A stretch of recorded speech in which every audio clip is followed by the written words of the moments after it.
Alors, la troisième question, on nous demande de vérifier que f est bijective. Donc, on a vu ça l'exercice 1.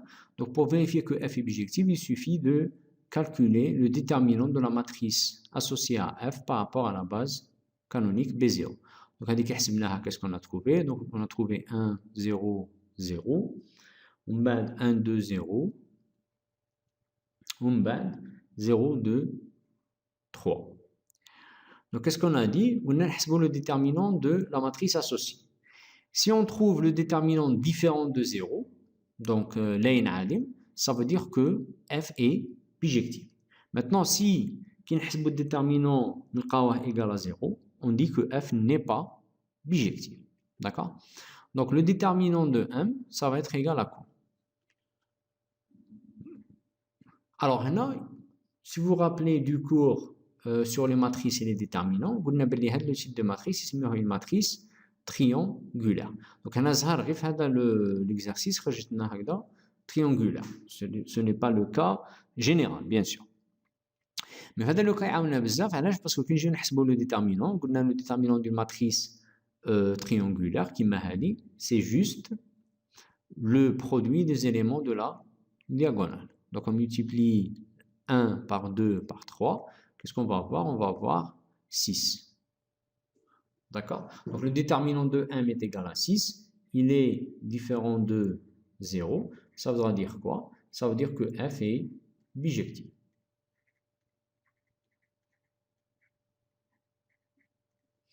D'accord? Alors, bien sûr, on a fait la remarque quand on a présenté le théorème. Donc, on a dit, comme f est bijective, elle est aussi injective, elle est aussi surjective.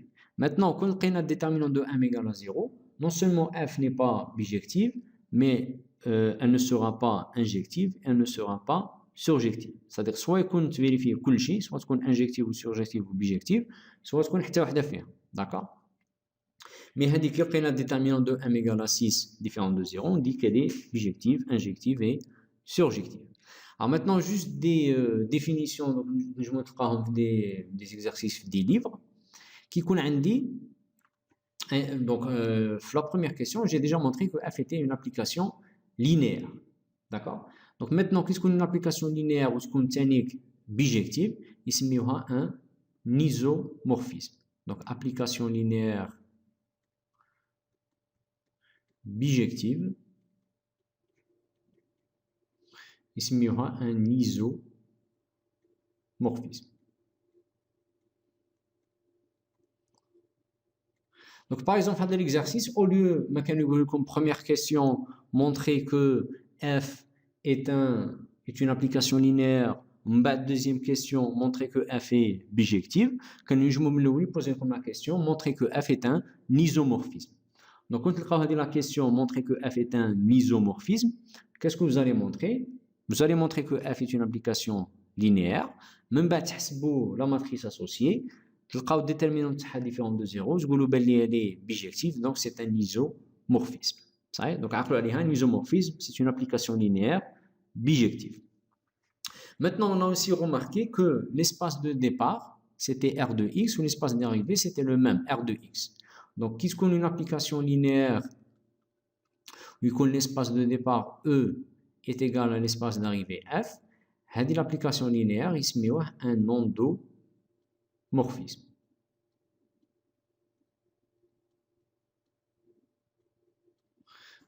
Donc, c'est le cas de l'application TANA. Donc, f va démarrer de R de x ou R de x. Donc, nous la première question. Au lieu de nous montrer que f est une application linéaire, nous allons montrer que f est un endomorphisme. Alors maintenant, qu'est-ce qu'une application linéaire? L'espace de départ, ou l'espace d'arrivée, ça va être un endomorphisme. En plus, ce qu'on bijective. Donc, ce qu'on en même temps endomorphisme, en même temps isomorphisme. Donc, hadi plus hadi, c'est un automorphisme.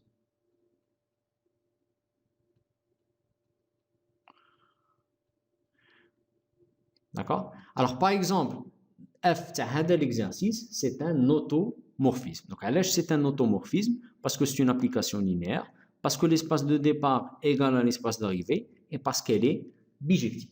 Donc, vous aurez pu faire l'exercice, avoir une seule question, montrer que f est un automorphisme.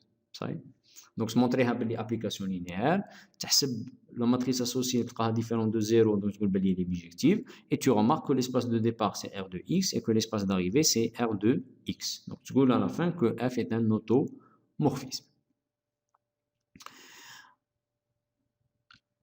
Alors, bien sûr, toujours comme l'exercice 1, quand on a f est bijectif, on nous demande sa réciproque. Donc, il demande de l'axier f moins 1.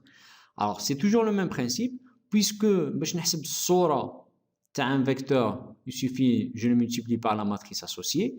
باش نحسب السابقة تاع un vecteur, qui se compte bien sûr f bijectif, il suffit de le multiplier par l'inverse de la matrice associée.